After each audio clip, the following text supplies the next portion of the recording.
Hi, I'm in London and it's Friday, November 27th, 2015.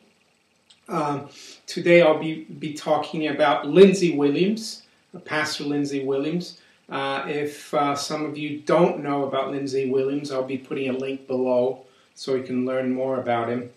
But basically, Lindsey Williams worked with big oil companies in the 70s in Alaska, and he still knows a lot of the executives from those companies, and he calls them the world elite. And he says that a lot of the things we see in the world is planned by the people, very important people, or the elite.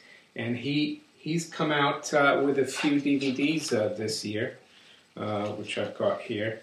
I'll come a little closer. They are backwards for some reason. My camera, I need to fix that. But basically, Elite Agenda for 2015, and also the other DVD, Things You Have to Do Before September 15th, 2015, and How to Prepare for September through December of this year. And that's quite important that people realize it. That Lindsey Williams is saying that the powers that be will bring the financial system down. And a lot of people thought it was going to be on September 15th, but he does note in his video or DVD that it's from September to the end of this year. And he's said that he's gotten a lot of emails, of people saying, what's happening, nothing's happened after September. And he came out on his on a blog called LindseyWilliams.net, which is not run by him, but there's a little video there. He's doing an interview with another person, and he basically says, a lot of people are saying, what's happened, Lindsey? And he's saying, his elite friends haven't changed their story. It's still going to happen by the end of the year. So I wanted to point that out. Lindsey Williams, I think it was in 2008, he came out and said that his elite friends said the price of oil was going to drop to $50. And at that time that he came out, the price of oil was around just below $150. And in a few months' time, oil had dropped to around 40, below 50. So he's not like a prognosticator. He just comes out with what he's told by his elite friends from that he's known for 40 years. So today I'd like to speak about derivatives, because Lindsey Williams, in his DVDs about the financial meltdown that the elite is going to bring to the world, says that the key word to listen out for is derivatives. When there's some big story about derivatives, keep an eye out for trouble. And I know about derivatives because I worked with derivatives for 20 years. They weren't over-the-counter derivatives. They were exchange-traded derivatives, futures and options. So I feel I have a little bit of knowledge to talk about this. So what I'm bringing up now is a story that I printed out here from Reuters.com. And it says, big banks accused of interest rate swap fixing in U.S. class action suit.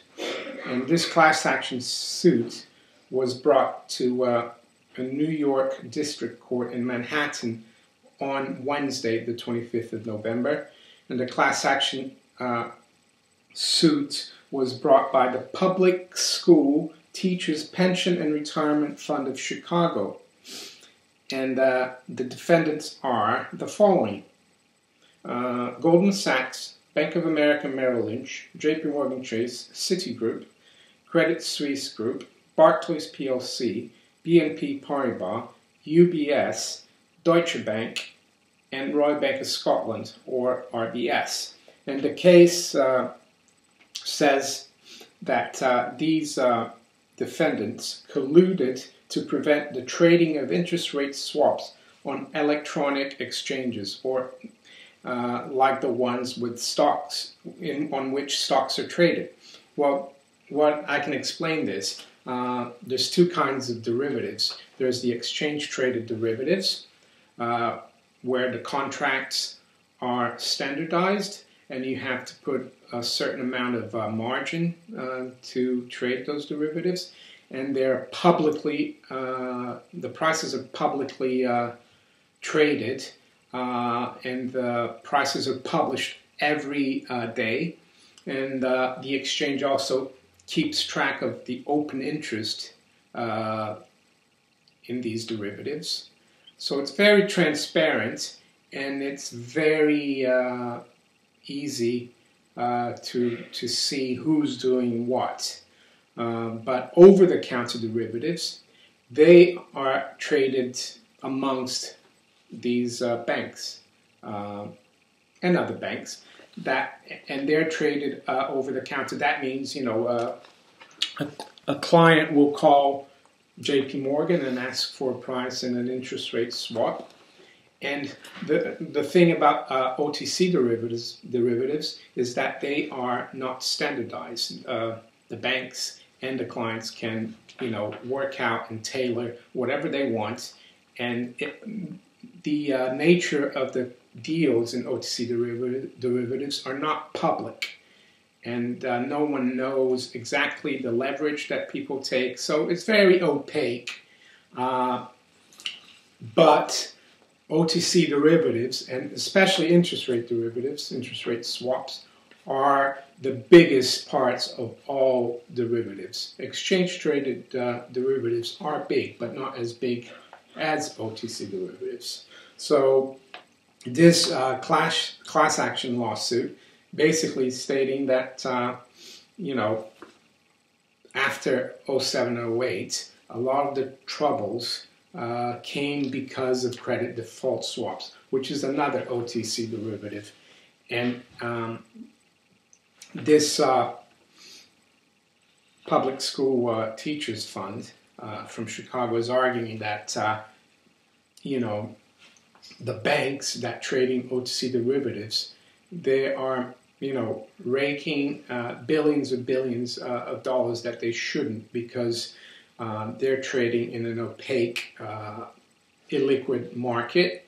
And the other thing I would argue about 08 is that being in the markets at that time, there was a lot of talk after the collapse that we needed to bring OTC derivatives on exchange.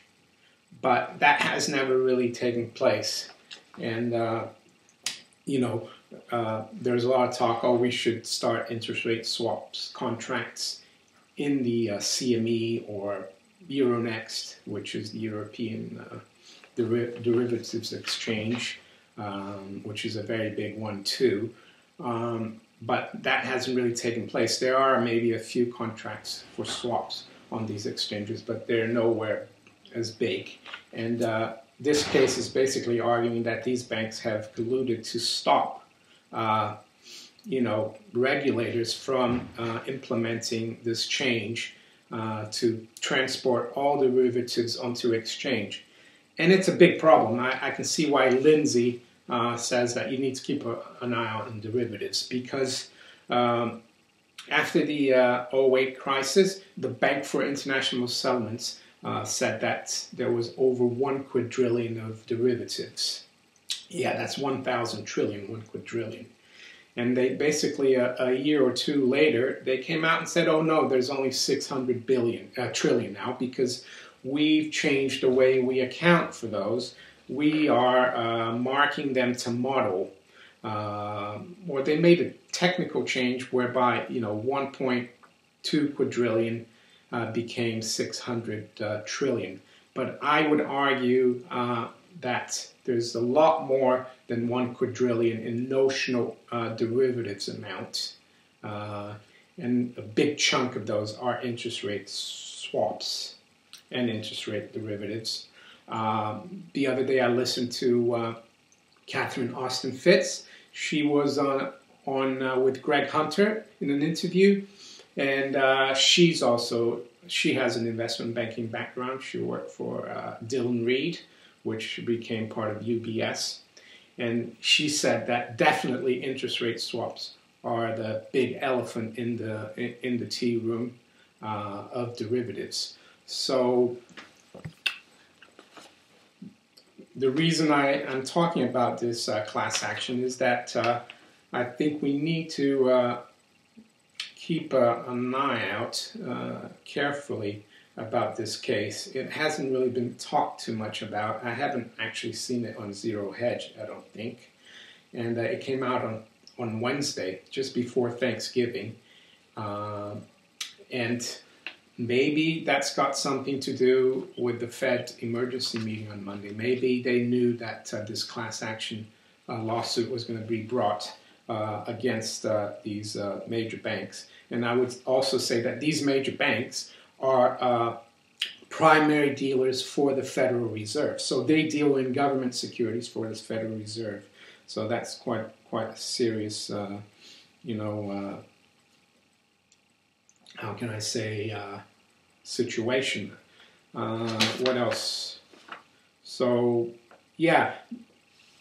So maybe this is could be a trigger for what Lindsey Williams has been talking about. That derivatives is going to be a trigger for a financial meltdown.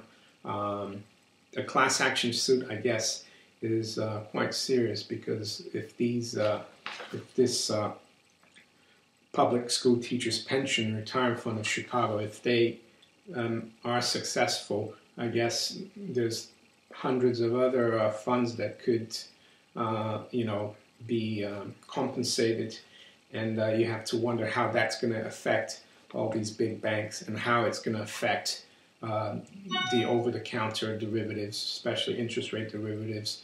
And they're at the heart of the system, interest rate derivatives, especially swaps. If you thought credit default swaps were, big, they're just the tip of the iceberg compared to interest rate swaps and interest rate derivatives. So let's see what happens the next, not next few days, because it's going to be very quiet.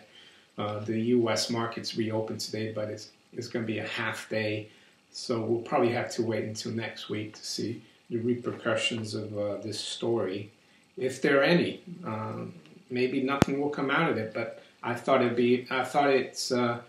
would be important to warn you about this story. Take care and have a good weekend.